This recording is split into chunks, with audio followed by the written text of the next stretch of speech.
Hello, salut à toi qui me regarde. Alors si tu n'es pas déjà abonné, n'hésite pas à t'abonner pour recevoir d'autres vidéos et surtout pour t'aider. Ou si tu ne le fais pas pour toi, n'hésite pas à partager nos vidéos pour aider d'autres personnes autour de toi.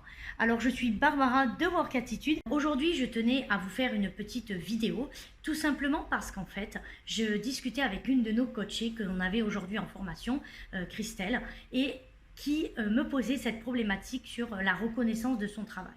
Alors, si toi aussi tu as des projets où dans ton travail tu trouves que du coup tu n'es pas reconnu à ta juste valeur, écoute bien cette vidéo, elle va te plaire. Allez, c'est parti.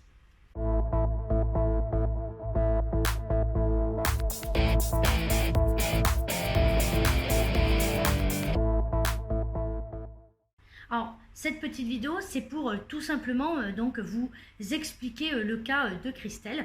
En fait, elle avait, ou elle a en tout cas un problème dans son emploi, en fait, avec son employeur, où en fait, elle ne se trouve pas assez finalement reconnue dans l'exercice de ses fonctions.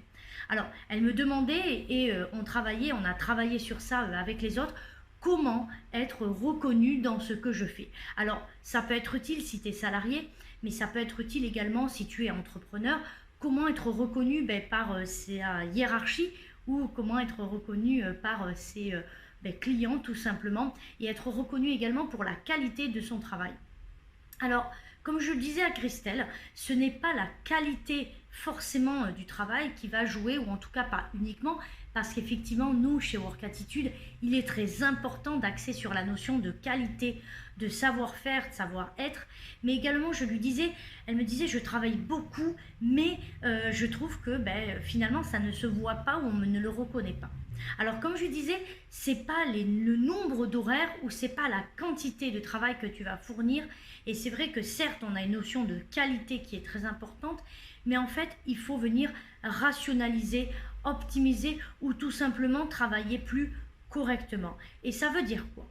Je disais à Christelle et aux autres dans cette session du jour, il ne faut pas plus travailler, il ne faut pas te tuer à la tâche, et c'est pas finalement travailler plus qui va venir te faire reconnaître dans la qualité dans ce que tu fais. Comme je disais, l'exemple est tout bête. Est-ce que ça vous est jamais arrivé de dire « Oh là là, j'ai un concurrent ou j'ai des collègues qui finalement travaillent moins et qui ont des promotions ou qui ont plus de clients ?» Peut-être qu'ils sont doués, mais peut-être que tout simplement parce qu'ils donnent une valeur perçue plus élevée.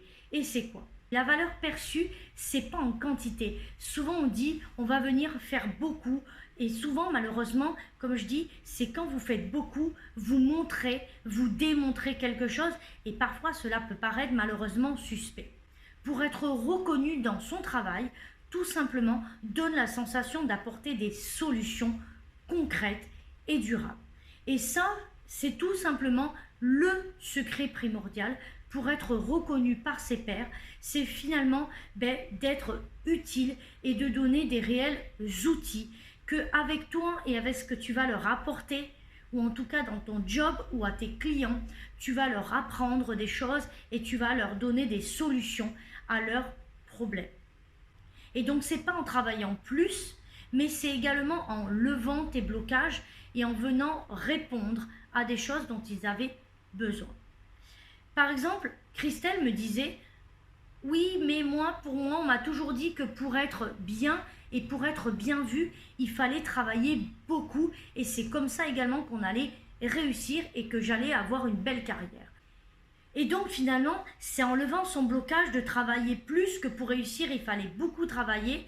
Elle s'est mise à réfléchir en mode solution et elle s'est trouvée là immédiatement sur son poste de travail des solutions concrètes, et elle s'est dit finalement en apportant ces solutions, je vais du coup aider mon employeur et être finalement reconnue comme utile.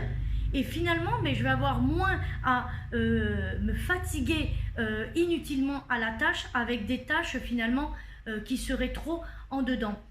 Et lors de cet échange, je disais aux autres, vous voyez, on a une expression française qui est tout trouvée, c'est être en dedans. Et donc, je lui ai dit, apprends à prendre du recul, apprends à avoir des remontées. Je lui ai dit, surtout, tu es cadre. apprends à faire des remontées. Et je lui dis, lorsque tu es cadre ou lorsque tu es à des postes comme ça, je lui dis, apprends justement à être plus au-dessus. Et finalement, ton utilité, c'est d'être plutôt une tour de contrôle et apprendre à déléguer. Donc je dis, plutôt que de travailler en dedans et de travailler dur à la tâche, travaille mieux et finalement apporte des solutions. Et pour apporter des solutions, mais comment tu dois les apporter? C'est tout simplement en prenant du recul, en prenant du temps également de réflexion. Et ça également, elle pensait que c'était beaucoup agir, mais je lui ai dit, agis beaucoup moins et réfléchis beaucoup plus. Alors je ne dis pas du tout que cette dame était bête, mais je dis, prends le temps, pose-toi. Je lui dis l'exemple concret, que ce soit un entrepreneur, mais je lui dis, regarde tout simplement ton patron, quand il doit signer un contrat ou qu'il doit prendre une décision. Le contrat, est-ce qu'il le prend et il le signe? Non, il va dire j'ai besoin de le lire, j'ai besoin de le digérer et je vais voir si est-ce que je le signe ou est-ce que j'ai des modifications à y apporter. Et bien toi c'est pareil. Dans ton métier, si tu veux être reconnu, prends du recul, réfléchis et ne sois pas immédiatement uniquement dans l'action et dans la réaction. Donc finalement, en travaillant trop, tu vas avoir deux problématiques. Tu vas non seulement t'épuiser à la tâche, mais également tu ne vas pas avoir le rendu que tu veux, c'est-à-dire d'être reconnu, d'être utile et finalement d'être une référence dans ton métier. Et pour être une référence, garde bien ça en tête, tu dois 1. Prendre du recul, 2. Grâce à ton recul, apporter des solutions aux personnes que tu veux ou par qui tu veux être reconnu. Voilà, cette vidéo est à présent terminée. J'espère qu'elle t'aura aidé. N'hésite pas à la partager, n'hésite pas à mettre un pouce, un like si tu as aimé.